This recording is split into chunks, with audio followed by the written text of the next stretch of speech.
From the opulent palaces of Zamunda to the bustling streets of Queens, Coming to America whisked us away on a hilarious adventure.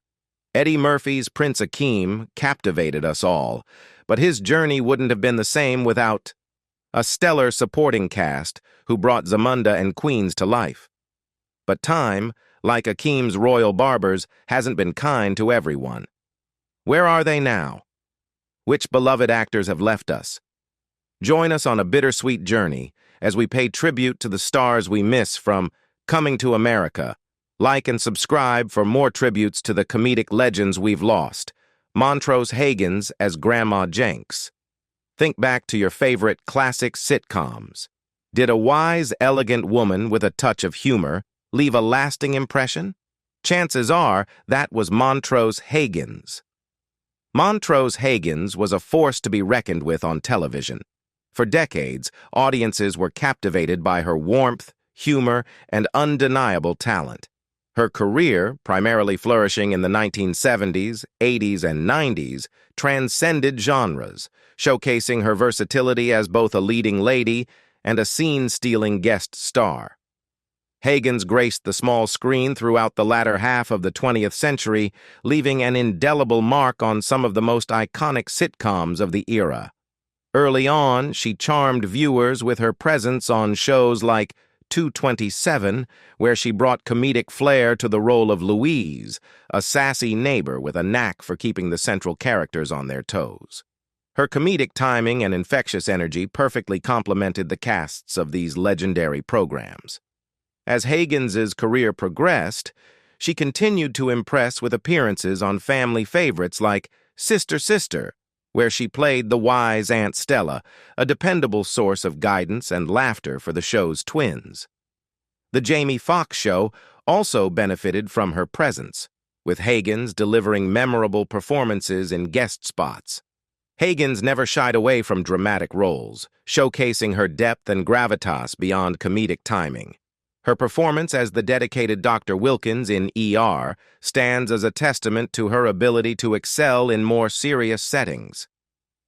This wasn't her only foray into drama, however.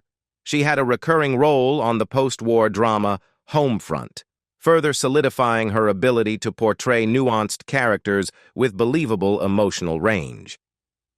A notable moment in her career came when she stepped in for the esteemed actress Rosetta Lenoir in the final season of Ameche.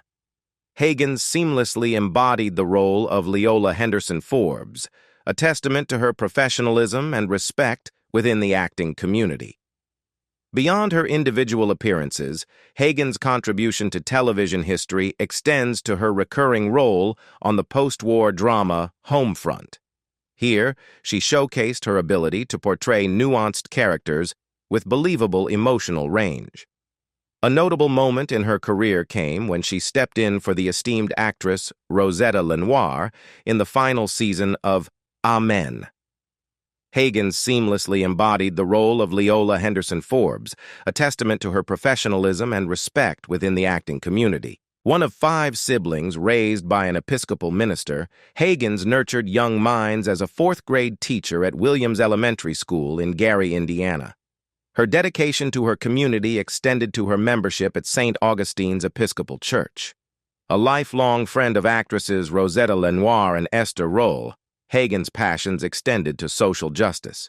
She was a staunch liberal Democrat and African-American rights activist, and even served on the board of St. Jude's Children's Research Hospital.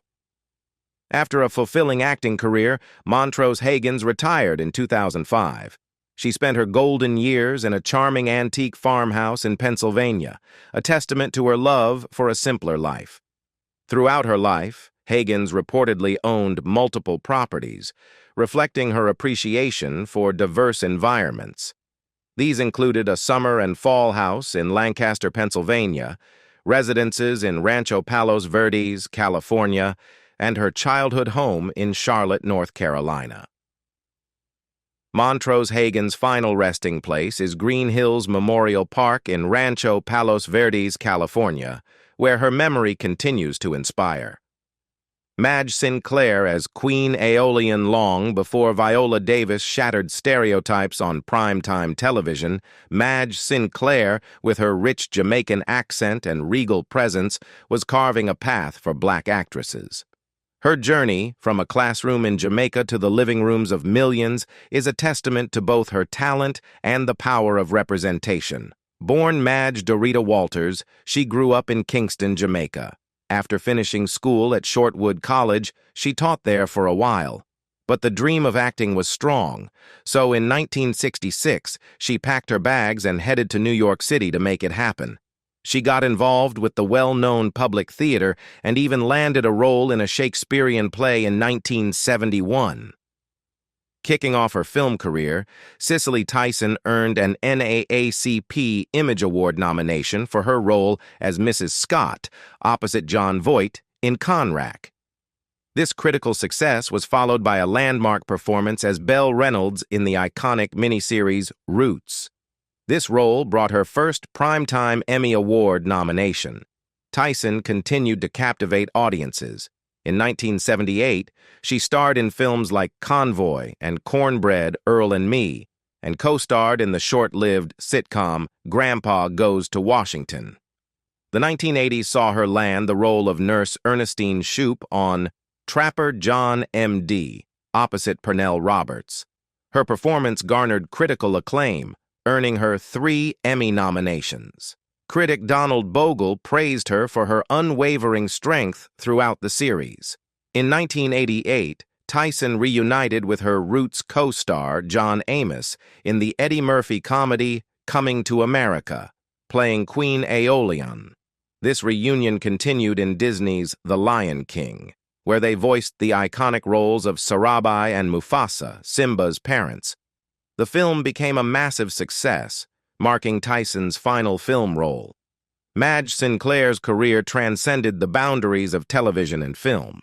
While her iconic portrayal of the USS Saratoga's captain in Star Trek IV, The Voyage Home, might be her most widely recognized role, Sinclair consistently impressed audiences with her diverse talents.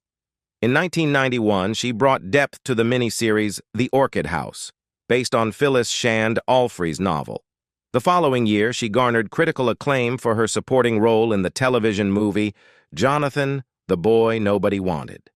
Never one to shy away from the stage, Sinclair graced the London stage in 1993 with The Lion at the Cochrane Theatre.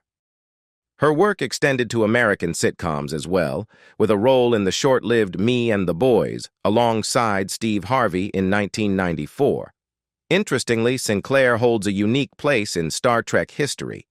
While not officially the first female captain, due to an uncredited performance, she is widely recognized as such for her role in Star Trek IV.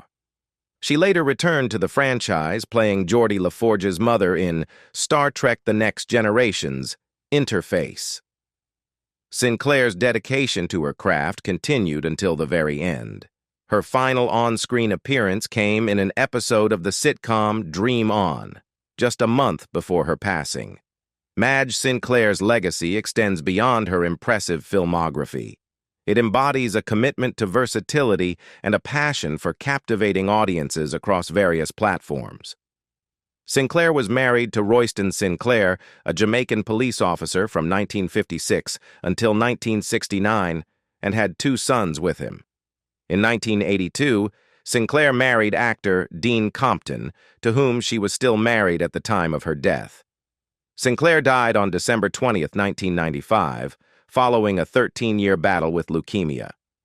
Calvin Lockhart as Colonel Izzy. For black actors in the 1960s, opportunities were scarce. So, Calvin Lockhart, a Bahamian with a thirst for the spotlight, did the unexpected. He traded bustling New York for the stages of Europe.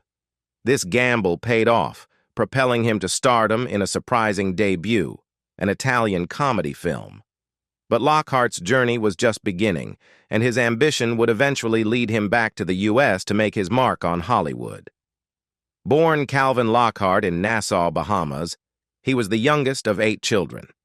Unlike his father, a Bahamian tailor, Lockhart harbored a different dream. After a brief stint studying engineering at New York City's Cooper Union, the 18-year-old made a bold move, leaving his studies behind to pursue acting. New York City offered a harsh yet promising reality. Lockhart juggled odd jobs as a taxi driver and carpenter in the Queens borough to make ends meet. Despite the daily grind, his passion for acting remained undimmed. He actively sought opportunities to hone his craft, taking any chance to appear on stage. Lockhart's Broadway debut in 1960 with The Cool World proved challenging. The play closed after only 2 performances. This setback, however, wouldn't deter him. Determined to succeed, Lockhart embarked on a unique international journey. He established his own theater company in Italy, where he thrived in a dual role, both acting and directing plays.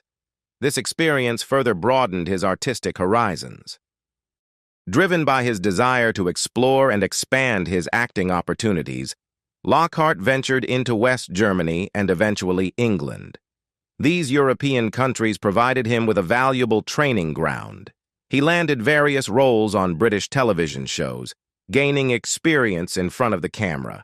Additionally, he booked roles in films like A Dandy in Aspic, slowly building a filmography that would eventually lead him back to the U.S.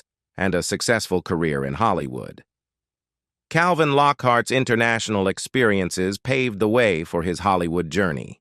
His first significant screen role came in the 1968 interracial romance film Joanna, set in London.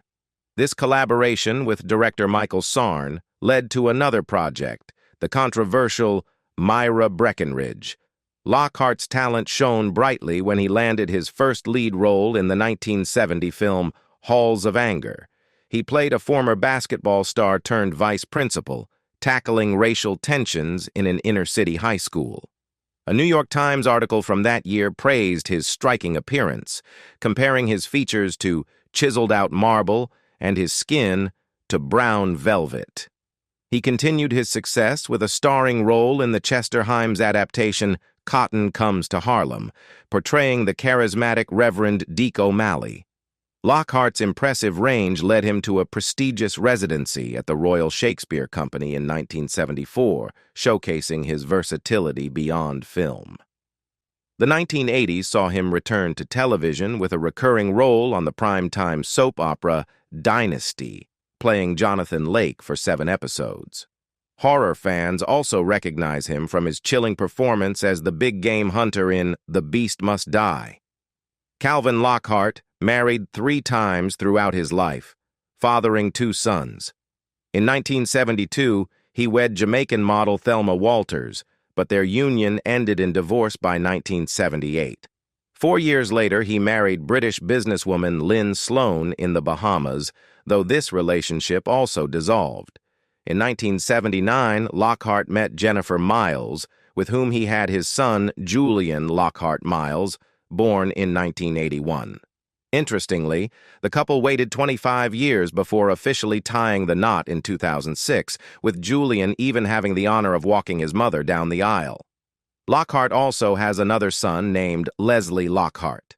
Sadly, Lockhart died on March 29, 2007, in a Nassau hospital from stroke-related complications at the age of 72. Ralph Bellamy as Randolph Duke. While Cary Grant may have swept the leading ladies off their feet, Ralph Bellamy stole the show in a different way. A master of comedic timing and deadpan delivery, Bellamy carved out a unique niche in screwball comedies like His Girl Friday and Carefree. Born in Chicago in 1904, Ralph Bellamy's passion for acting took root early. Fresh out of high school in 1922, he joined a traveling Shakespearean troupe. For the next 5 years, he honed his craft with stock companies and repertory theaters, eventually owning his own theatrical troupe by 1927. This period on the Chautauqua Road Co., traveling to smaller towns, provided invaluable experience for the aspiring actor. His dedication paid off with a Broadway debut in Town Boy in 1928, a role that foreshadowed his Tony Award win nearly 3 decades later. By 1933, Bellamy transitioned to film, making his debut in The Secret Six. While he never reached the top tier of leading men, he carved a successful niche as a character actor. Early on, he frequently played wealthy but dull characters who ultimately lost the leading lady. His portrayal of such a role in the 1937 comedy The Awful Truth earned him his only Oscar nomination for Best Supporting Actor. Bellamy also excelled at portraying dependable detectives, like Ellery Queen in a series of B-movies, and stylish villains with a hint of menace, culminating in his iconic role as the sinister doctor in the horror classic Rosemary's Baby. Ralph Bellamy's career skyrocketed thanks to his portrayal of Franklin D. Roosevelt in the play Sunrise at Campobello. His performance wasn't just good, it was award-worthy. In 1958, he snagged a prestigious Tony Award, the Broadway equivalent of an Oscar, for Best Actor in a Dramatic Role. The impact was so strong, Bellamy even reprised the role for the big screen in the 1960 film adaptation. Interestingly, his co-star Greer Garson's portrayal of Eleanor Roosevelt in the film earned her a Golden Globe and an Oscar nomination. To truly embody FDR's spirit and struggles, Bellamy went above and beyond. He wasn't just memorizing lines and putting on a costume. Inspired by the dedication of method actors like Marlon Brando and Jon Voight, who were known for deeply immersing themselves in their roles, Bellamy committed himself to a unique challenge. He spent a significant amount of time at a rehabilitation center, mastering the use of leg braces, crutches, and a wheelchair, the very tools FDR relied on to navigate his life after contracting polio. This dedication to authenticity undoubtedly contributed to the power of his performance. Bellamy's portrayal of FDR was so impactful that it transcended the stage and screen.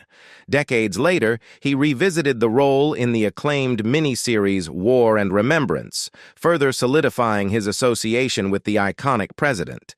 Interestingly, Bellamy wasn't the only Hollywood heavyweight to tackle FDR.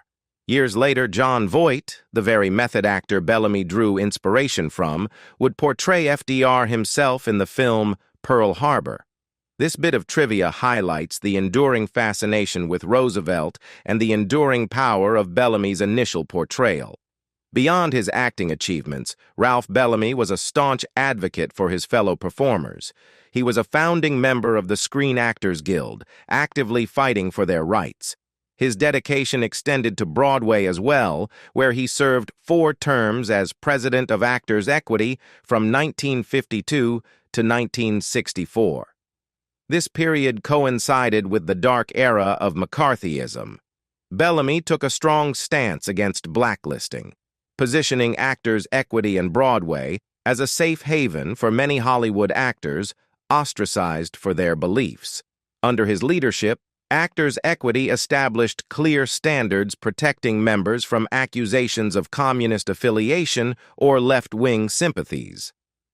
This offered an alternative path for actors like Elia Kazan and Rod Steiger, who faced blacklisting in Hollywood. Furthermore, Bellamy's presidency saw Actors Equity double its assets within 6 years and establish the first-ever pension fund for actors. This unwavering commitment to the acting community culminated in a well-deserved honorary Academy Award in 1987. Sadly, on November 29, 1991, Bellamy died from a lung ailment at St. John's Health Center in Santa Monica, California. He was 87 years old, Don Ameche as Mortimer Duke. With his good looks and trademark pencil-thin mustache, Don Ameche specialized in musicals and comedies during the 1930s and 1940s, often cast as likable, upper-class sophisticates. Born Dominic Felix Ameche on May 31, 1908, in Kenosha, Wisconsin, Don Ameche's background was a blend of cultures. His father, Felice Ameche, hailed from Montemonaco, Italy, and worked as a bartender. His mother, Barbara Etta Hertel, was of Scottish, Irish, and German descent. Ameche was the second eldest of 8 children, growing up alongside brothers Umberto, Bert, James, Jim Ameche, and Louis, and sisters Elizabeth, Catherine, Mary, and Anna. Interestingly, his cousin Alan Ameche, a standout at the University of Wisconsin-Madison, won the prestigious Heisman Trophy in 1954. A taste of college dramatics sparked a passion in Ameche. When a lead role opened up in a stock company production, he stepped in and discovered a love for performing. This led him to New York, where he landed a role in the play Jerry for Short. His journey continued with a vaudeville tour alongside Texas Gwinnett, though it ended abruptly when she deemed him too stiff for her act. Undeterred, Ameche set his sights on Chicago. In 1930, he launched his radio career with Empire Builders, followed by leading roles on two other programs, First Nighter and the pioneering soap opera Betty and Bob. These successes caught the eye of Hollywood producer Darryl F. Zanuck at 20th Century Fox, who brought Ameche to Los Angeles. In Hollywood, Ameche became a sought-after romantic lead, often paired with the biggest female stars of the era. He showcased his versatility in films like the 1939 comedy Midnight and the biographical drama The Story of Alexander Graham Bell. The latter film had an unexpected cultural impact. Ameche's portrayal of Bell led to the temporary slang term Ameche being used for telephone, as captured in Mike Kylan's 1993 Iowa City Gazette article. Don Ameche solidified his position as a Hollywood leading man throughout the late 1930s and early 1940s. He frequently graced the screen opposite the era's top actresses, including Alice Faye in Hollywood Cavalcade and the biographical drama Lillian Russell. Box office success and beyond, Ameche continued his winning streak with films like Heaven Can Wait and Moon Over Miami, again co-starring with Grable. His dedication to his craft was evident in his reported earnings of $247,677 in 1943, equivalent to over $4 million in today's dollars, making him the second highest earner at 20th Century Fox, just behind Spyro Skouras. After a long hiatus, Ameche experienced a remarkable resurgence in his career. In an interesting turn of events, the Screen Actors Guild couldn't locate him for a project, leading to a discovery. His royalty payments were being sent to his son in Arizona. This prompted Ameche to take on the role, igniting a period of consistent film appearances. He showcased his enduring talent in films like Cocoon, which earned him a well-deserved Academy Award for Best Supporting Actor.